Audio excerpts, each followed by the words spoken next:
Good morning. Nakabili kami ng kangkong kahapon. Ang paglabas namin. Kaya kami nakabili ng sigarilyas, ng okra. Pero sasadyain mo sa tagal ang layo din ang video. Pero inalipatan namin bahay dito. Napakalapit sa lahat. Yung bahay na binili ng anak ko. Ayan, no. Ang tataba ng tangkay niya, no. Gusto ko itong i-adobo, eh. Kaya magsasawa na kami sa ano, eh. Sasawa na kami sa karne. Kaya yung nakaraan nagmunggo ako, walang halong mga karne. Ito hindi ko to haluan din. Nabili din kami sitaw. Adobo ko rin sa mga sunod na araw. Ito adobohin ko. Tapos itong tangkay niya, ginugupit ko yun ng ganito kaliliit. Oh. Adobo ito. Ganyan siya kaliliit.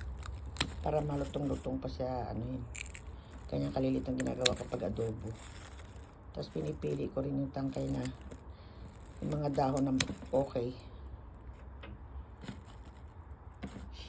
Yan ang ulam namin. Pero magluluto ako ng pansit kasi lalabas kami ng Calgary. Mamasyal kami sa labas ng isang biyanan ni Jacob at ang aking kaibigan dito sa bahay.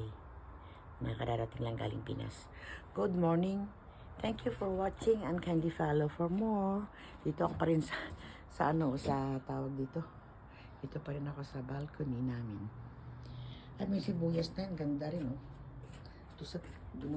Binusan lang yan ako ng tubig. Buhay. Ito, magbibini ako ng kamatis at saka sili. Thank you for watching and kindly follow for more. Yung mga hindi pa nakapag-subscribe dyan, subscribe na. Good morning.